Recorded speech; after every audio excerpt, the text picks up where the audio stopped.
Okay, so Indiana Jones. He's got a lot of tools at his disposal. Oh. No. You're good. Keep going. So he's got a lot of tools at his disposal. I've been watching this show with my wife. It's called Alone. Have you seen any of those episodes? Basically, they take 10 people. They put them in the middle of nowhere.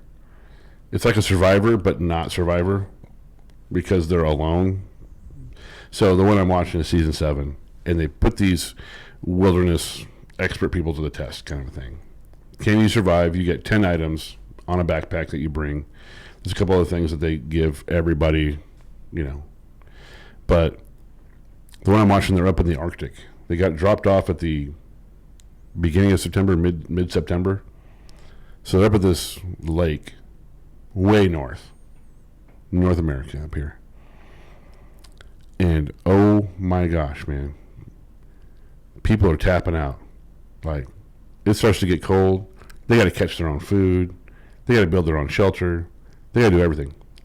There is no Fig Newtons anywhere. There's no cookies. There's no bread. There's no nothing. There's not a donut shop down the road. There's nothing, right? And these people are like 38 days are like, I'm done. They're supposed to be out there for 100 days. So they're going to be like crazy, right? Mm-hmm. There's no sound. So you were talking about a little bit earlier, right? Where it was a long time ago that we looked at chalkboards and stuff like that.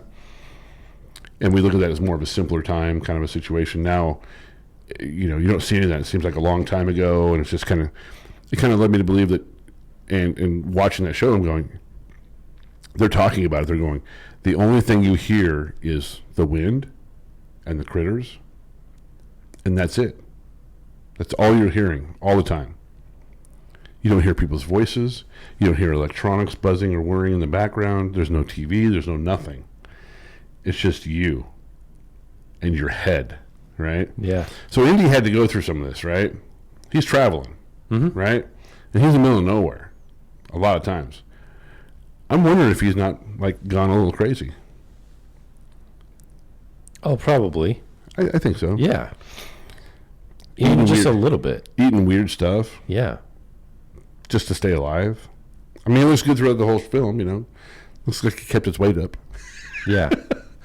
But these people that were out alone, they're like 38 days. They lost 20. Like one dude lost 20% of his body weight, and he wasn't fat to begin with, because the body turns to eating your muscles and stuff like that. Yeah. When you don't have the carbs and if you don't get enough fat intake, your body will burn muscle. So 20%. Another dude lost a little more. This one guy killed a muskox. It's an ox, basically. It's got the weird little horns on the front of her head. Hit it with an arrow in the hindquarters. Hit something because it was bleeding out profusely, right? And this guy, this muskox, is just trying to stay alive, kind of a thing, and it's kind of thrashing around a little bit. He goes in. He didn't have any more arrows. He went in and killed it with his knife. This thing's 800 pounds. And it's dangerous. Mm-hmm. And he goes in, near the end, and he's got a knife that's probably 6 inches or 8 inches long on him. Boom! And it jumps back away. Boom! Finally fell it, But he's got, 70 days left. So he's trying to, and this is 2 miles from his camp, so he's got to haul 800 pounds of stuff back to his camp in the snow. It took him 3 days. Wow. But the dude's set up. He's got fat, and all that good stuff. Yeah. And he was complaining because the head and the lips and the brain and stuff like that, all heavy fat.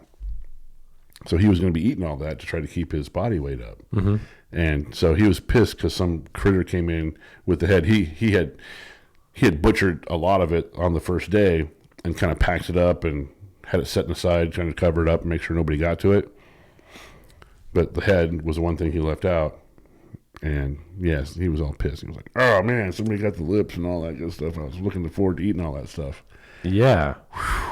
The thing, I mean, how many nature shows do you see where a predator will do the dirty work, and then you see another predator come in and just kind of like, free food. yeah, thank you. Thank you. Yeah. Yeah. And there's Share? You share? Right. Share? Share. You want to share, right? But that was kind of funny. It just was one of those things where, like, these people are out there killing rabbits, snaring rabbits. And it seems like good food, right? But their whole thought process is there's not enough fat on these rabbits for me to survive. Fat keeps them alive. That's the whole keto thing, right?